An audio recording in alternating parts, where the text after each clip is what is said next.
بسم اللہ الرحمن الرحیم۔ السلام علیکم ورحمۃ اللہ وبرکاتہ۔ حضرت ابن عباس رضی اللہ عنہ سے روایت ہے کہ نبی کریم صلی اللہ علیہ وآلہ وسلم نے فرمایا، لوگوں کو دین سکھاؤ اور خوشخبریاں سناؤ اور دشواریاں پیدا نہ کرو، اور جب تم میں سے کسی کو غصہ آئے تو اسے چاہیے کہ خاموشی اختیار کر لے۔ حضرت عبداللہ بن بشر رضی اللہ عنہ سے روایت ہے کہ رسول اللہ صلی اللہ علیہ وآلہ وسلم نے فرمایا، لوگوں کے گھروں میں داخل ہونے کی اجازت کے لیے ان کے دروازوں کے سامنے نہ کھڑے ہو کہ کہیں گھر کے اندر نگاہ نہ پڑ جائے، بلکہ دروازے کے دائیں بائیں کناروں پر کھڑے ہو کر اجازت مانگو۔ اگر تمہیں اجازت مل جائے تو داخل ہو جاؤ، ورنہ واپس لوٹ جاؤ۔ حضرت خالد بن عبداللہ کثری رحمۃ اللہ علیہ اپنے والد سے اور وہ اپنے دادا سے نقل کرتے ہیں کہ ان سے رسول اللہ صلی اللہ علیہ وآلہ وسلم نے پوچھا، کیا تم کو جنت پسند ہے؟ یعنی کیا تم جنت میں جانا پسند کرتے ہو؟ میں نے عرض کیا، جی ہاں۔ آپ صلی اللہ علیہ وآلہ وسلم نے فرمایا، اپنے بھائی کے لیے وہی پسند کرو جو اپنے لیے پسند کرتے ہو۔ حضرت عائشہ رضی اللہ عنہا سے روایت ہے کہ رسول اللہ صلی اللہ علیہ وآلہ وسلم نے فرمایا،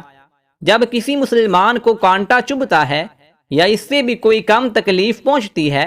تو اس کے بدلے اللہ تعالیٰ کی طرف سے اس کے لیے ایک درجہ لکھ دیا جاتا ہے اور اس کا ایک گناہ معاف کر دیا جاتا ہے۔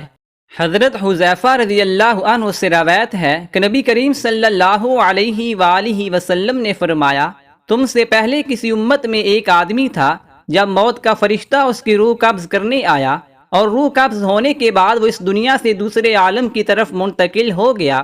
تو اس سے پوچھا گیا کہ تو نے دنیا میں کوئی نیک عمل کیا تھا؟ اس نے عرض کیا، میرے علم میں میرا کوئی ایسا عمل نہیں ہے۔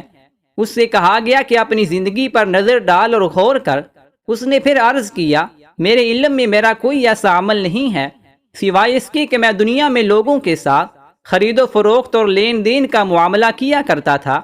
جس میں دولت مند کو مہلت دیتا تھا اور تنگ دستوں کو معاف کر دیتا تھا، تو اللہ تعالیٰ نے اس آدمی کو جنت میں داخل فرما دیا۔ حضرت ابو ہریرہ رضی اللہ عنہ سے روایت ہے کہ رسول اللہ صلی اللہ علیہ وآلہ وسلم نے فرمایا، حضرت موسیٰ بن عمران علیہ السلام نے اللہ تعالیٰ کی بارگاہ میں عرض کیا، اے میرے رب، آپ کے بندوں میں آپ کے نزدیک زیادہ عزت والا کون ہے؟ اللہ تعالیٰ نے فرمایا، وہ بندہ جو بدلہ لے سکتا ہو اور پھر معاف کر دے۔ حضرت معاذ رضی اللہ عنہ سے روایت ہے کہ رسول اللہ صلی اللہ علیہ وآلہ وسلم نے فرمایا، جو آدمی غصہ کو پی جائے جبکہ اس میں غصہ کے تقاضا کو پورا کرنے کی طاقت بھی ہو، لیکن اس کے باوجود جس پر غصہ ہے اس کو کوئی سزا نہ دے، اللہ تعالیٰ قیامت کے دن اس کو ساری مخلوق کے سامنے بلائے گا اور اس کو اختیار دے گا کہ جنت کی حوروں میں سے جس حور کو چاہے اپنے لیے پسند کر لے۔ رسول اللہ صلی اللہ علیہ وآلہ وسلم نے فرمایا، 4 آدمی ایسے ہیں جن سے اللہ تعالیٰ کو نفرت ہے، ایک قسمیں اٹھا اٹھا کر مال فروخت کرنے والا، دوسرا متکبر فقیر، تیسرا بوڑھا زانی، چوتھا ظالم حکمران۔